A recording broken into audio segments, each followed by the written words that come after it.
Welcome back to another video. Unfortunately, it kind of got rained out this weekend, so I thought I'd just give you guys a little Blazer Low review. So I have been skating this shoe for, I don't know, a couple months, but I've been injured, so not very intense skating. I wanted to wait a little longer to do a review on it, but it's just, I got nothing to make a video on this weekend, and this is kind of something I wanted to talk about.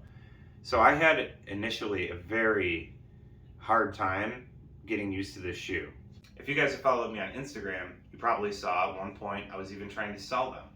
So I'll tell you the story real quick. Basically, I ordered these offline. I think I got them off Tactics, and yeah, I walked around in them for a couple of days and was blown away by how comfortable they were. And I hadn't yet skated in them, but I had some extra money at the time, so I immediately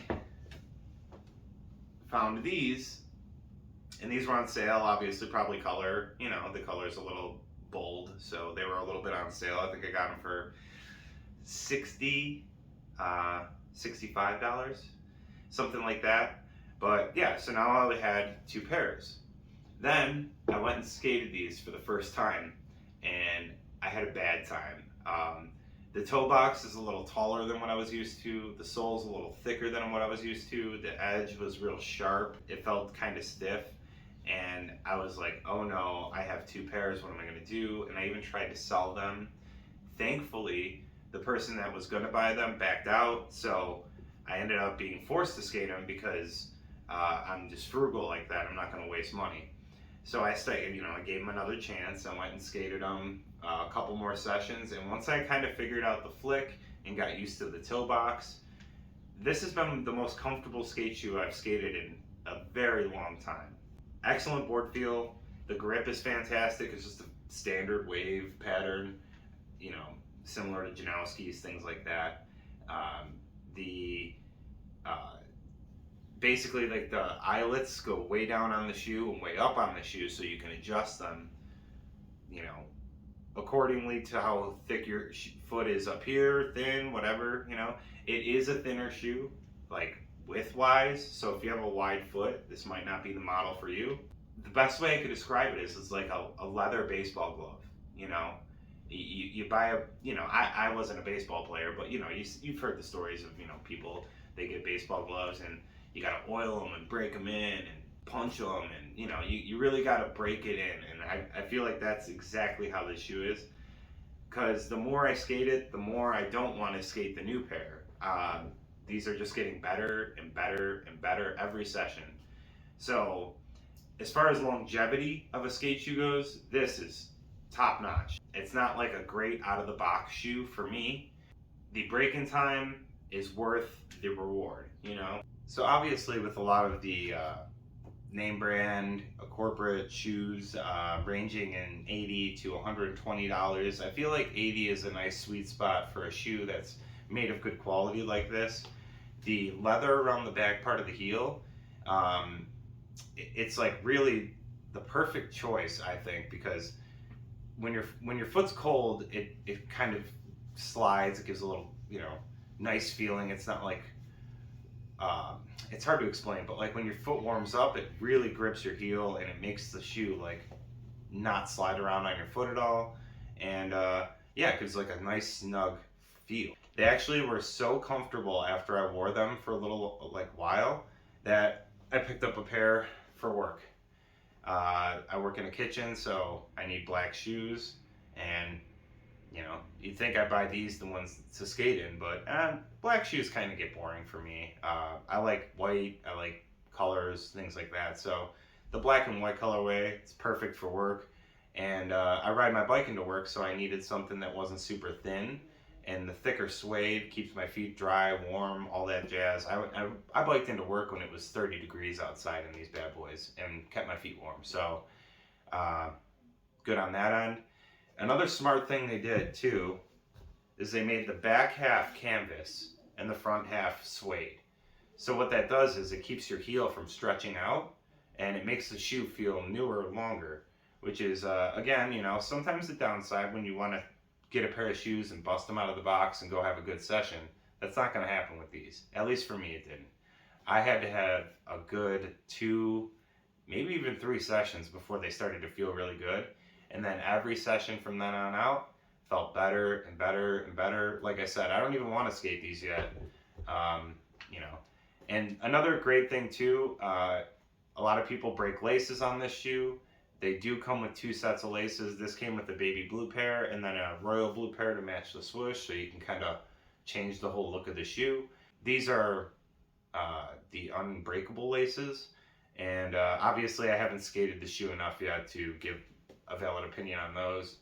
I gave another set to Bill too, so he could try them out because I'm not a big lace break guy, so he's going to try those, and eventually I'll do a review on the Christian Flores unbreakable laces. So all that being said, I think this is a super, super good valued shoe for your dollar. I think it's a staple. There's a reason a lot of shoe companies do this design of shoe, like the Last Resorts, Adidas. All of them have a very similar design where, you know, the toe is one piece, it has the side come up, and then you got your panel pieces. And I think that's just a really good design for skateboarding because it allows you to adjust the tightness from basically your toes to your top of your foot.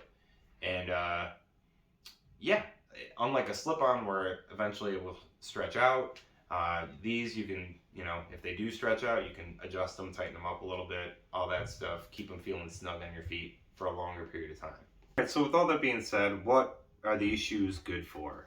And they're good for everything. I think they're a great transition shoe, obviously, Grant skates them, because they have good board feel, good grip, and yeah, it's nice and light. And then also it's good for street skating. You know, the grip is great. I personally like the board feel. It's not so little like on a Vans or an America slip-on where, you know, if you primo, you're done. You know, you're gonna hit a heel bruise and that's the end of your session. It's like I said, it's got a thick enough sole on it to where that doesn't really happen. The insole I think is fine. I don't think it's anything to write home about, but I also don't think it's anything that is less better than anything else out there. So, and we've done the insole talk on my footprints thing.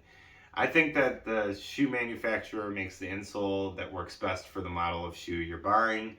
And when you start buying aftermarket insoles and things like that, it can change the way the whole shoe fits. So I recommend, if you can, unless you have like a medical condition, just using the insoles that come with the shoes. I don't think skateboarding shoes last long enough to be swapping insoles out, all that. I'm also one of those guys that thinks board feel is far more important than comfort. And I know that Andrew Reynolds moved to New Balance and he did the whole thing with the, you know, you need the Tiagos if you're going to jump down anything. And at my age, blah, blah, blah. Guess what, guys? You're not Reynolds. I highly doubt you're trying to jump down 12 stairs. But if you're just, you know, skating curbs and ledges and small stair sets, then you don't need anything more than this. This is the most perfect thing you could use for it. So that's just my 2 cents on that. I don't want to dive into the whole thing. That's my hot take on that. New Balance is a fine shoe company. I have nothing against corporate shoe companies. But if you're looking for comfort, you know, maybe do that after you get done skating and get in some slides. These are super light, like $30. They last forever. And yeah, if I'm not skating or working, I'm not wearing these. I'm wearing these. I wear them around the house. I wear them out in the yard. You know, yeah, basically all day long I'm in these.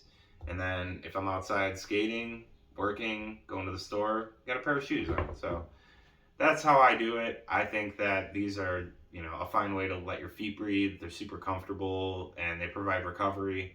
And yeah, that's my 2 cents on that. I definitely would recommend these, but I will say the break-in period, like I said, give it time. Some people I've heard say they skate great out of the box. For me, it was a little bit more tricky. Probably, like I said, because I was used to Americas for so long, but at the end of the day, I think this is a fantastic shoe. So, yeah, that's my 2 cents. Sorry, there's no skating this week. Like I said, got rained out. It's been a busy week, so I wanted to take the weekend off anyway and just do a little shoe talk. But all that being said, appreciate you guys checking out today's video. Like, comment, subscribe, join the Discord. Leave a comment. What's your perfect skate shoe? Let me know in the comments below. All right, everyone. Have a good day. See you. Don't know nothing about me, dude.